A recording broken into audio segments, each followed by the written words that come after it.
नमस्कार दोस्तों, क्या हाल है। मैं हूँ शीतल बरियार और ड्रामा एक्सपो में आपका स्वागत है। अब तक आपने देखा कि किसी ने ली रैंक पर नजर रखा हुआ है। अब आगे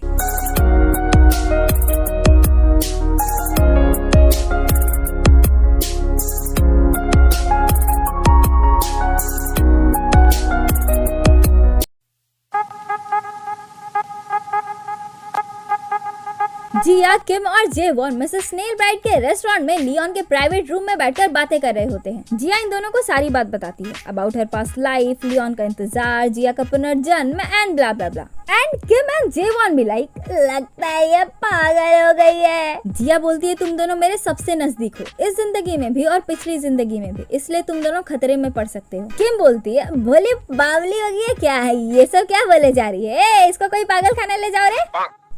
जाहिर है कि ये दोनों बिना किसी सबूत के जिया की बातों पर विश्वास नहीं करते, तो जिया उन्हें आईब्रोज ऑफ टाइगर निकाल कर देती है। उसके बाद वो दोनों चश्मा पहनकर आईने में देखते हैं तो दिखाया जाता है कि रात के समय में ये दोनों छुपते छुपाते छोटी अय्यम को राजमहल से लेकर कहीं दूसरे जगह जा रहे हैं ताकि उसे सुरक्षित रख सके। तीनों किसी घर में एक साथ रहने लगते हैं। एक दिन छोटी अय्यम बाहर घूमने के लिए जा रही होती है। पास्ट जेवॉन भी उसके साथ जाने लगता है। छोटी अय्यम बोलती है कि मेरे पीछे पीछे आने की जरूरत नहीं है। जेवॉन बोलता है ठीक है, पर कृपया के उत्तरी जंगल की तरफ मत जाइएगा।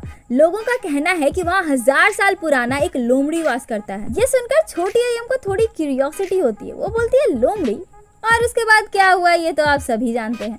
उसके बाद दिखाया जाता है कि तीनों मिलकर एक टेबल पर खा रहे हैं। तीनों साथ में बहुत प्यार और खुशी से रहते हैं और देखते ही देखते छोटी अय्यम बड़ी हो जाती है। प्रेजेंट में ये सब देखकर ये दोनों शॉक्ड इनटू 100। अरे मुझे चक्कर आने लग गया अब।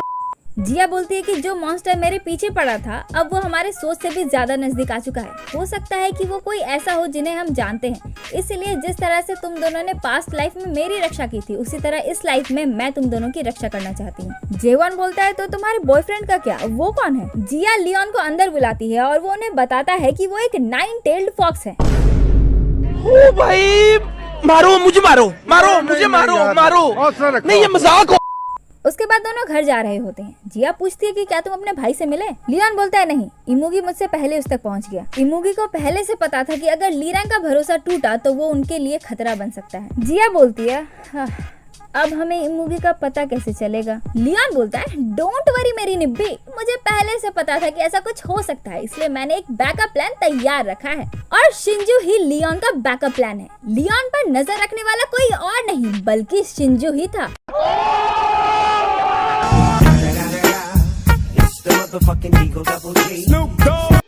ली रैंक घर लौटता है। यूरी उसे फिर से बिल्कुल ठीक देखकर बहुत खुश होती है, पर ली रैंक बहुत उदास होता है। वो बोलता है कि मुझे अकेला रहना है। यूरी बोलती है लियोन आया था और आपके लिए ये छोड़ गया है। इतना बोलकर वो वहाँ से चली जाती है। ली रैंक उन अजीज के फूल को देखकर इमोशनल हो जाता है। उसके बाद वो उसे खाता है और अब तो वो रोने ही लगता है। फिर दिखाया जाता है कि कंस्ट्रक्शन साइट पर दीवार में चुनवाई हुई एक मम्मी मिली है, जिसे देखकर सभी पुलिस ऑफिसर्स और डिटेक्टिव हैरान रह जाते हैं। उधर फुद्दू प्रेसिडेंट हेड को कॉल करता है और इसी दौरान लालटेन के पौधे को अपने सर्वेंट से कहकर किसी और जगह पर छिपाने के लिए बोलता है। वो सर्वेंट उस पौधे को छिपाने के लिए चला जाता है और फुद्दू प्रेसिडेंट हेड से किसी पर्सनल फेवर की बात करता है। हेड बोलता है जरूर, आपके लिए कुछ भी।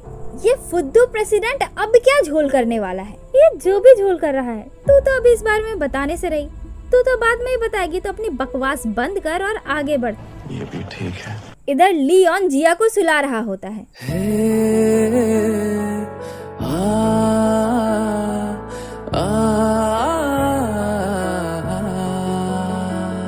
उसके बाद लाइट्स ऑफ करके रूम से बाहर चला जाता है जहाँ शिंजू खाना सर्व कर रहा होता है। शिंजू बताता है कि मैंने इमुगी को तो नहीं देखा, पर एक मिडिल एज का आदमी ली रैंक को उस घर के अंदर ले गया था। लियोन बोलता है चलो, हमें अभी के लिए इतना तो पता चल गया कि वो कहाँ रहता है, फिलहाल के लिए इतना ही काफी है, लेकिन सावधान रहना। शिंजू से खाना सर्व करके देता है। लियोन नोटिस करता है कि शिंजू भी लियोन का उतना ही ख्याल और ध्यान रखता है जितना यूरी ली रैंक का रखती है, इसलिए वो उसे थैंक यू बोलता है आज के लिए भी और चौपट रानी की इंसिडेंट के टाइम पर शिंजू ने जो भी उसके लिए किया था उसके लिए भी। शिंजू बोलता है सैम्डो रिवर वाले बुजुर्गों ने मेरी मदद की थी, यानी कि तेल्यूपा और मिस्टर योंग ने। लियोन बोलता है वो खूसट बुढ़िया ऐसे ही फ्री में तो कभी भी किसी की मदद नहीं करती, तो तुमने उसके मदद के बदले में क्या सौदा किया। शिंजू बोलता है कि मैंने एक स्लेव कॉन्ट्रैक्ट साइन किया है। एक ऐसा कॉन्ट्रैक्ट जिसके तहत उसे तेलुपा की हर बात एक गुलाम की तरह माननी होगी। शिंजू बोलता है कि मुझे सैमडो रिवर से आत्माओं को नरक तक ले जाने का काम मिला है क्योंकि अभी उनके पास लोगों की कमी पड़ रही है। लियोन बोलता है लेकिन तुम तो सीसिक हो। शिंजू बोलता है मैं मरने के बाद वहाँ काम करने वाला हूँ, अभी थोड़ी, एंड आई एम श्योर कि मरने के बाद मैं सीसिक नहीं रहूंगा। लियोन मुंह बनाकर बोलता है नहीं, ऐसा कुछ नहीं होता है, मरने के बाद भी तुम सीसिक ही रहोगे। मुझे मम्मी के पास जाना है। उसके बाद लियोन शिंजू से यूरी की बात करता है। शिंजू बोलता है आप उससे मिले? लियोन बोलता है हाँ, वो बहुत भली औरत, आई मीन मादा है। ये सुनकर शिंजू बहुत खुश हो जाता है। दूसरे दिन इमुगी बाबा के घर में जब फुद्दू प्रेसिडेंट उठकर आधी ही नींद में बाहर आता है तो देखता है कि लियोन सामने सोफे पर लेटा है। इधर ऑफिस में ये तीनों कॉफी पीते पीते बातें कर रहे होते, तभी हेड उनके पास आकर जल्द से जल्द सबको डिपार्टमेंट के कैबिन में बुलाता है। जब ये तीनों हेड के साथ कैबिन घुसते हैं तो हेड इन तीनों के सामने एक नए बंदे को इंट्रोड्यूस करते हुए बोलता है कि ये हमारा नया इंटर्न है। न्यू इंटर्न सभी को ग्रीट करता है। अरे मोरी मैया, ये तो इमुगी बॉय है। इधर फुद्दू प्रेसिडेंट घबरा कर पूछता है तुमने ये जगह कैसे ढूंढा? जलवा है हमारा। लियोन बोलता है मैंने हर जगह ढूंढ लिया पर मुझे नहीं मिला, कहाँ है वो? फुद्दू घबराते हुए बोलता है मुझे नहीं पता। लियोन बोलता है अभी तक तो मैंने बताया भी नहीं कि मैं क्या ढूंढ रहा हूँ, और उठकर उसके पास आने लगता है। वो डर कर दूसरी तरफ भागने की कोशिश करता है और लियोन उसके सामने खड़ा हो जाता है और बोलता है वो देखो आज का दिन कितना अच्छा है ना किसी को भी टॉर्चर करने के लिए। फिर मुस्कुरा कर फुद्दू की तरफ देखता है। फुद्दू की डर से हालत खराब। इधर इमुगी बॉय खुद को सबके सामने इंट्रोड्यूस करता है। मेरा नाम टेरी है। टेरी बनना चाहते चलो आगे बढ़ो, हाँ चलो आगे, डायनासोर किंग तुम बनोगे, हाँ चलो आगे बढ़ो, हाँ चलो आगे, तो सब कुछ तुम्हारे। अरे नॉट दिस टेरी यार, ये तो डायनासोर किंग वाला टेरी है। इमुगी बॉय अपना नाम टेरी बता रहा है। जिया बोलती है तुम्हें यहाँ इंटर्न की जॉब कैसे मिली? इमुगी बॉय आई मीन टेरी इनोसेंट सा फेस बनाकर बोलता है क्या?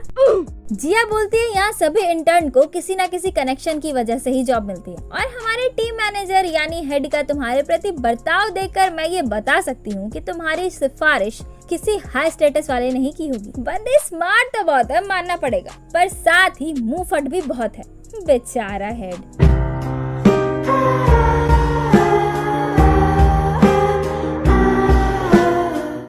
टेरी बोलता है मेरे गार्डियन इस इंडस्ट्री के एक इम्पोर्टेंट फिगर है। जिया बोलती है तुम्हारी ईमानदारी मुझे पसंद आई।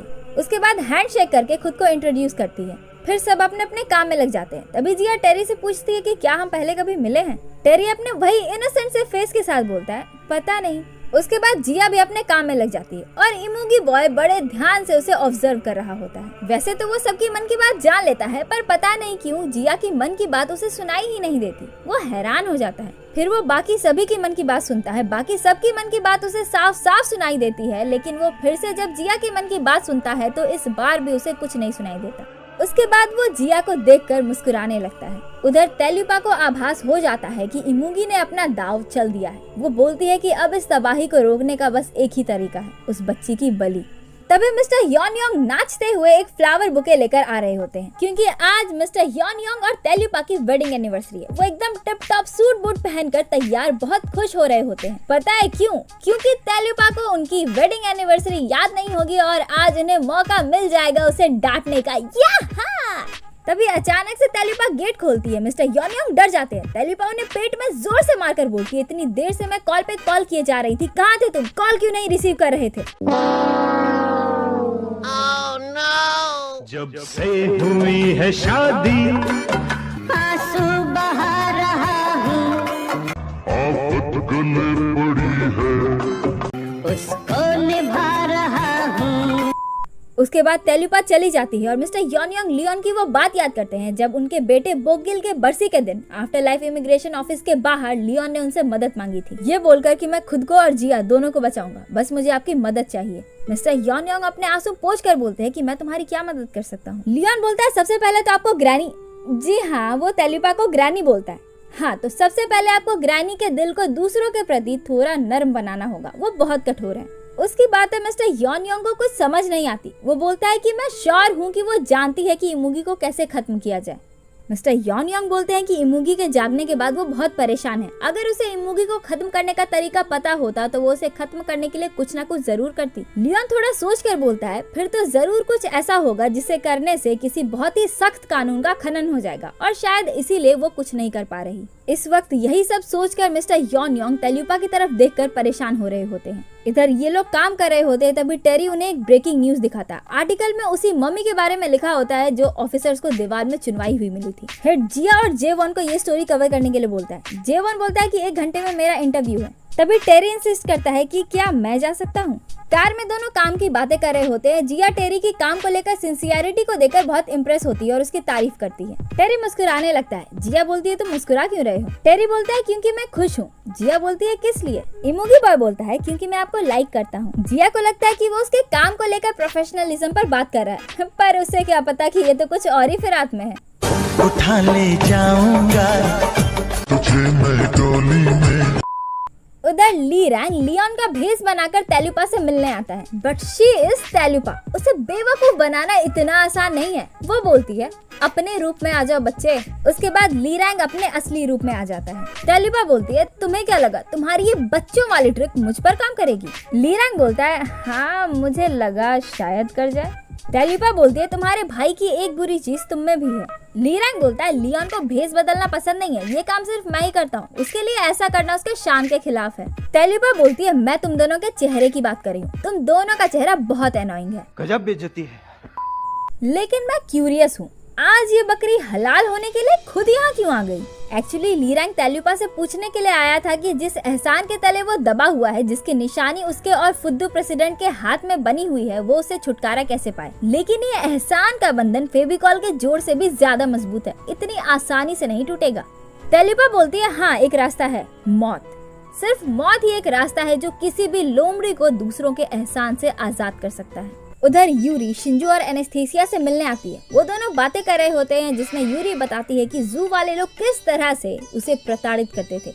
ये सब सुनकर शिंजू को बहुत गुस्सा आ जाता है। यूरी को शिंजू का उसके लिए फिक्र देखकर बहुत अच्छा लगता है। उसके बाद वो भी अपनी कहानी बताता है कि पास्ट में इंसानों के द्वारा बिछाए गए जाल में मैंने अपनी तीनों बहन को खो दिया। उसके बाद तो जैसे मैं पागल ही हो गया था। जो लोग भी जंगल से गुजरते थे मैं उन सबकी जान ले लेता था, सभी लोगों को अपने वश में कर लेता था और वो लोग पागल होकर मर जाते थे। अपनी जान बचाने के लिए मैं अपने पहले वाले माउंटेन स्पिरिट के पास से भागकर मिस्टर लियोन के पास आ गया, वरना वो माउंटेन स्पिरिट सजा के तौर पर मेरी जान ही ले लेता। वो माउंटेन स्पिरिट चिल्लाया और डिमांड किया कि वो मुझे वापस कर दे। पर पता है मिस्टर लियोन ने क्या कहा?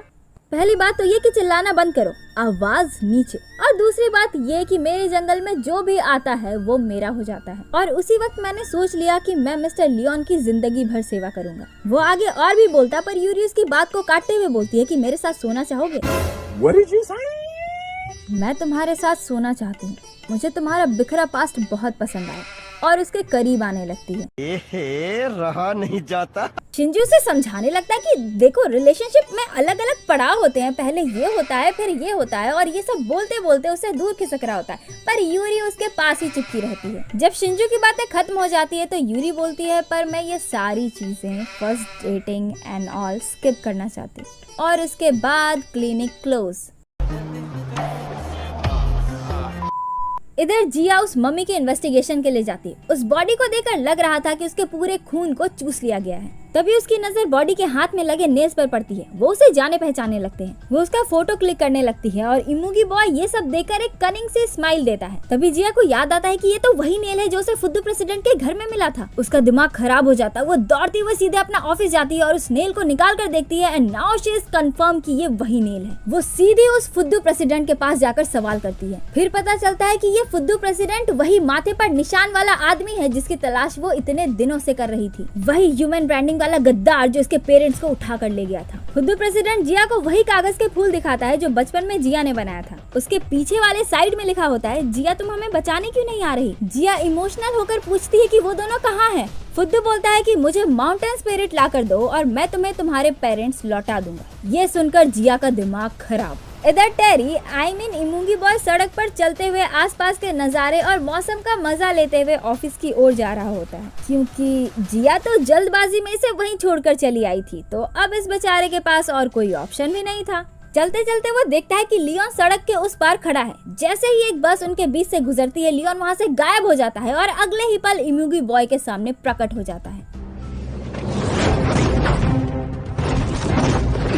मैंने कहा था ना कि हम दोबारा जल्द मिलेंगे। उसके बाद दोनों एक बिल्डिंग के टेरेस पर जाकर बातें करते हैं। इमुगी बॉय बोलता है, तुम्हारा भाई, तुम्हारी प्रेमिका और उसके माता पिता सभी की जिंदगी मेरे हाथ में है। अगर तुम मुझे अपना ये शरीर दे दोगे तो मैं उन सभी को छोड़ दूंगा। और एपिसोड भी यहीं पर खत्म हो जाता है। तो कैसा लगा आपको ये एपिसोड? कमेंट करके जरूर बताइएगा। और हाँ, हमारे इंस्टाग्राम अकाउंट को भी फॉलो कर लीजिए। वहाँ भी अलग अलग नौटंकियाँ होती रहती है जो देखकर आपको बहुत मजा आएगा। अकाउंट का नाम आपके स्क्रीन पर स्लैश हो ही रहा है, साथ ही हमारे डिस्क्रिप्शन में भी इसके लिंक दी हुई है, तो जाइए और जल्दी से फॉलो कर लीजिए। और अगर ये वीडियो आपको अच्छी लगी तो एक लाइक कर दीजिए, अपने ड्रामा लवर दोस्तों के साथ इसे शेयर कर दीजिए। और अगर आप चैनल पर नए हैं तो चैनल को सब्सक्राइब किए बिना बिल्कुल मत जाइएगा। तो आज के लिए बस इतना ही। मिलते हैं किसी और दिन किसी और वीडियो के साथ। तब तक के लिए अलविदा। जय हिंद।